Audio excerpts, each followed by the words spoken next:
Listen, this is exactly the kind of matchup the Chiefs want. You've seen the tape. The Raiders are fragile right now. Brock Bowers, their clear top offensive playmaker, is out. Geno Smith has been turning the ball over at an alarming rate, and the offensive line has struggled to give him time. Put that all together, and you've got a team that can be dictated to, especially at Arrowhead.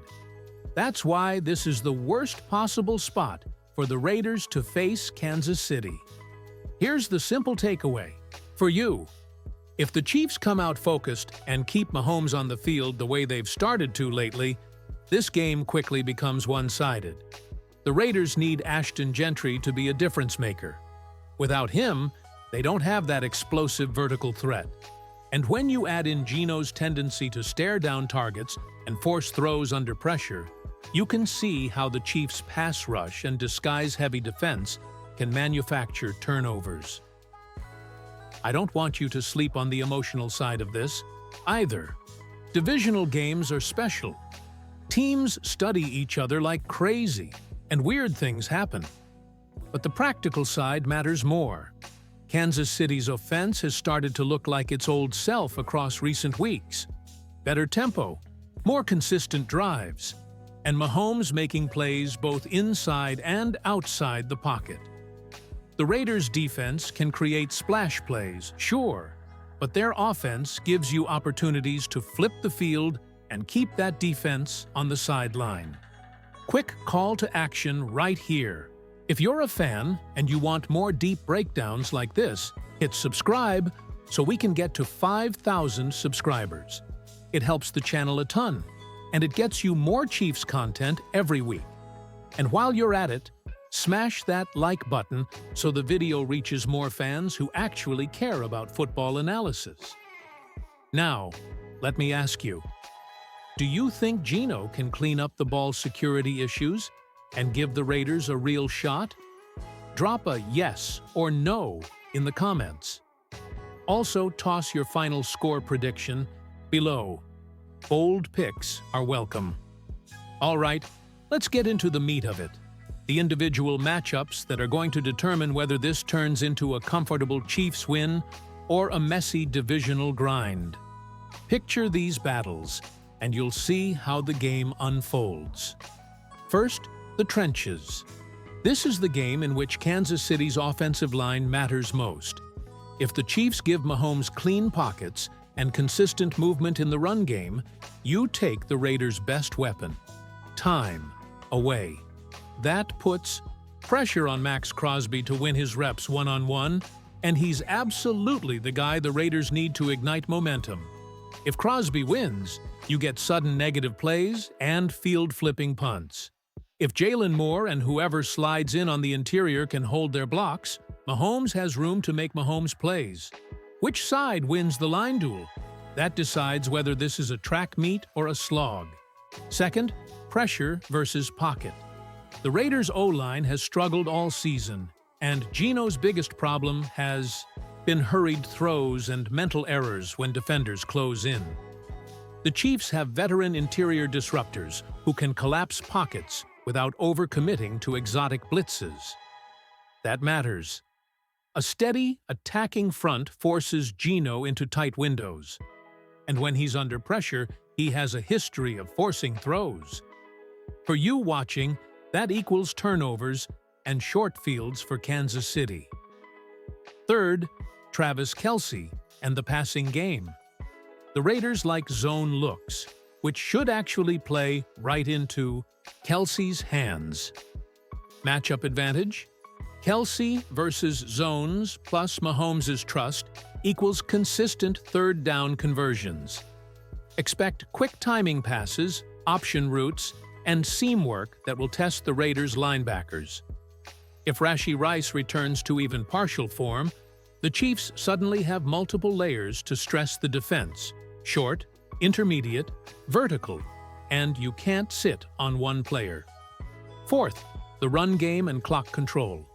If the Chiefs commit to a balanced attack and chew clock, they neutralize Crosby and minimize Geno's chances to come back. That means Pacheco, or whoever gets the work, must grind between the tackles and convert third downs so Mahomes doesn't have to win a track meet late. Conversely, if the Raiders establish the run with Ashton Jeanty and keep drives long, they flip the script and make Mahomes have to play catch-up.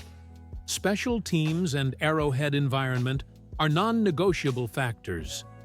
Arrowhead noise amplifies every mistake for a visiting rookie QB or shaky O-line.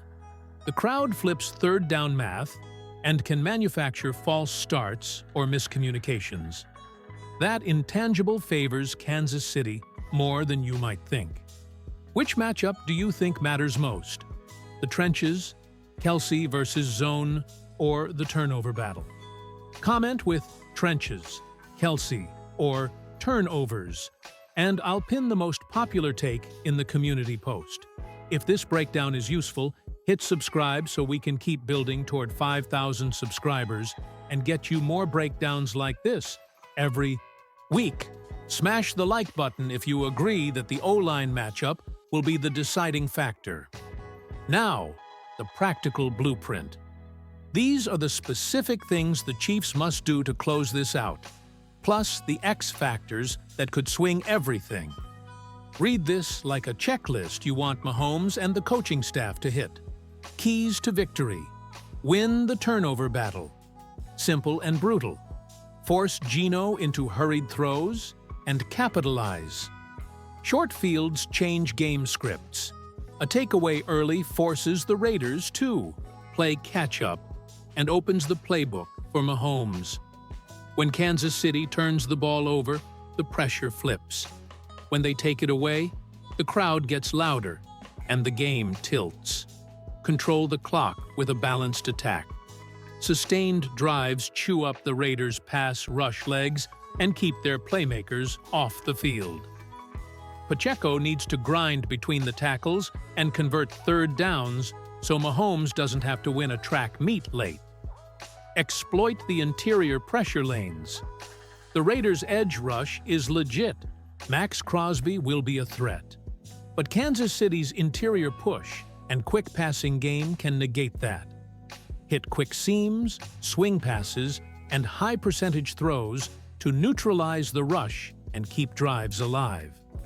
Use Kelce and the seams strategically. The Raiders will play zone looks. Kelce feasts against zone. Look for middle-of-field scheming, option routes, and crossing concepts that force linebackers to choose and lose matchups. Limit big plays and special teams mistakes. Arrowhead amplifies every miscue.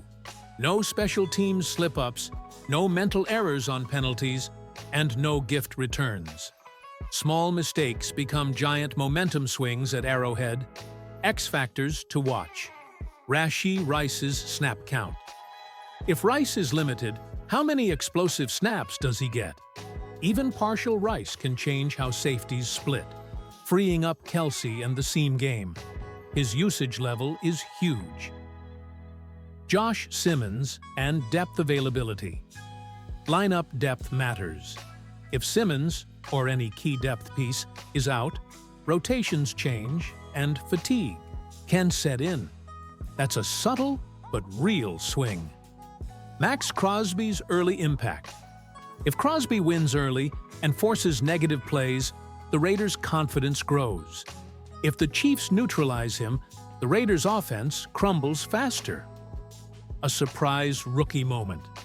A young player stepping up on either side can tilt field position and force coaches to adjust mid-game. Those breakout halves matter in divisional games. Rank your top 3 X factors in the comments right now. Put them in order like 1, Rice 2, turnovers 3, Crosby. I'll pin the most interesting set and shout it out in the next video. If you're liking the breakdown so far, subscribe so we can hit 5,000 subscribers and keep dropping detailed Chiefs content. Smash the like button if you think the turnover battle is the deciding factor. All right, Chiefs Kingdom. We've broken down the matchups, keys, and X factors. Now let's put it all together and talk how this game actually plays out. Let's be honest, division games are never easy. No matter the records. The Raiders always come to play Kansas City with that chip on their shoulder, and Arrowhead noise will crank up the intensity even more. But here's the thing. The Chiefs are starting to settle back into that dangerous mid-season rhythm where Mahomes looks fully in sync with Andy Reid's play calling. You can feel the offense starting to hum, the defense locking in, and that combination usually means one thing. The Chiefs impose their style on you. If Kansas City executes the EEs we talked about, protecting Mahomes, feeding Pacheco, limiting turnovers, and letting Kelce do Kelce things, this should be the kind of game where they slowly pull away after halftime. The Raiders can hang around early with energy and a few big defensive plays, but talent and execution take over in the second half. Expect a back-and-forth first quarter, maybe even a Raiders lead early off a mistake or turnover. But once Mahomes settles and Spagnuolo's defense adjusts to Geno's tendencies, the floodgates can open. The Chiefs have too many ways to beat you. They don't need 40 points. They just need control. Score prediction: Kansas City 27, Las Vegas 17. A 10-point win that feels closer in the first half, but never really out of hand in the second. The defense forces at least one turnover that flips the game, and Mahomes throws for 250+ with 2 touchdowns, one to Kelce and one on a classic scramble play that makes every fan shake their head and laugh. Only Mahomes. Big fan. Question: what's your score prediction, Chiefs Kingdom? Drop it in the comments right now, and tell me your bold call for the game. For example, Kelce goes over 100 yards, or the defense gets a pick 6. I'll pin one of the best predictions before kickoff. If you're still with me, thank you.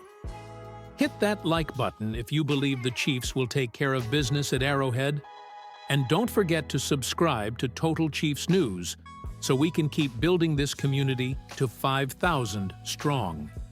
We've got more game previews, film breakdowns, and post-game reactions coming your way. One last thing, I want to hear from you. After you drop your prediction, tell me which moment you're most excited to see.